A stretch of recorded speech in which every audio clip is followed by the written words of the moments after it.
Good evening. My name is Carolyn Jones. I work at Ochoa Middle School at the Pasco School District. Today I'm talking about competency 2B, demonstrate knowledge and application of strategies when incorporating cultural and linguistic diversity to ensure equity in teaching and learning. And 2E, recognize potential linguistics and cultural biases of pedagogies, curricula, and assessment instruments when demonstrating classroom practices for ELL.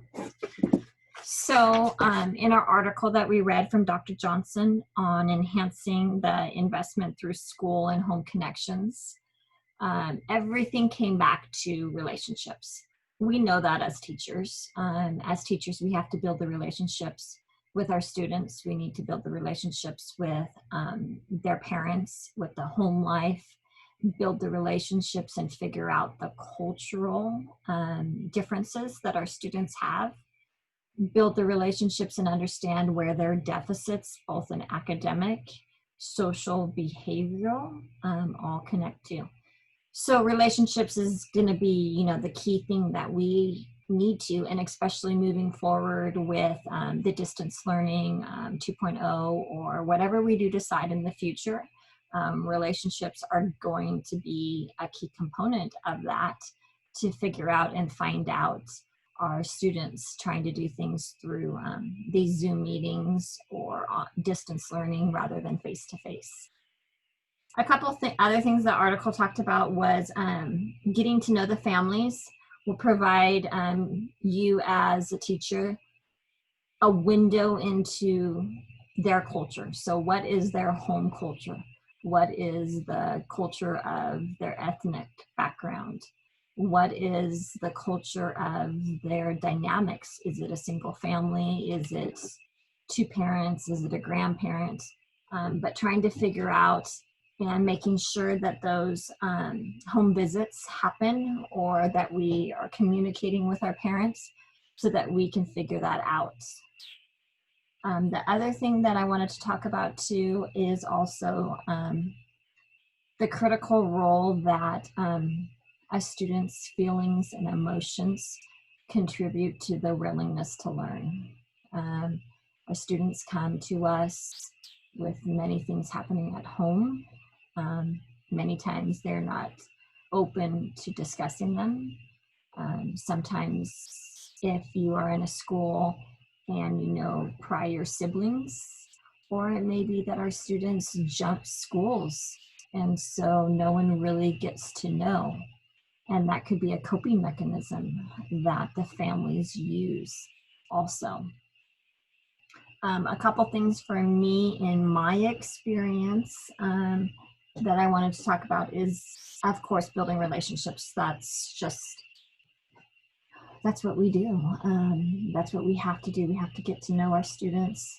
At the middle school level, it was so difficult because I would have 4 different classrooms. So I was seeing 150 kids a day.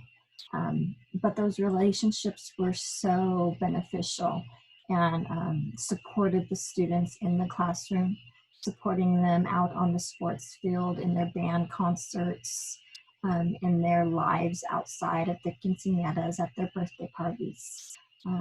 Those relationships continued once my student actually left Ochoa. And so those relationships and doing that needs to happen when we're talking about lesson planning and the curriculum.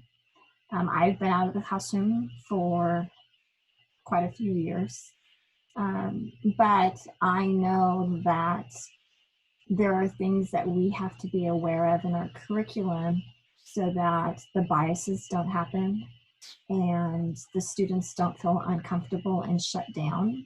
And some ways that we can make our students comfortable is to write our own story problems in mathematics, write our own scenarios in mathematics, put our students' names in there.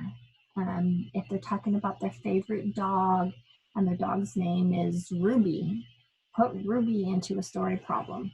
Those things will build those relationships, and a student, especially an English language learner, is going to perform for you when it's relevant to them.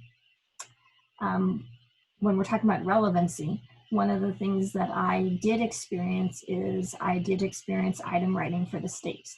And one of the things that we had to really look at was the biases in understanding. So an example was my students doing a problem. My kids know all about soccer. They know how to play soccer. They're undefeated in soccer. But a story problem was talking about soccer divisions and dividing up the students or the athletes into different teams. My students did not understand that word division. So they automatically went, oh, it must be dividing. We're going to divide. But they didn't understand what divisions, dividing, and they were confusing those words around. And the question didn't want them to actually divide. It was just talking about soccer divisions. So it completely confused them. Whereas on the other hand, someone was talking about using the word laundromat, that students in a certain area may not know what a laundromat is. And I was like, well, who wouldn't know what a laundromat was? But they were talking about people that are higher up or very well off, have never had to experience going to a laundromat.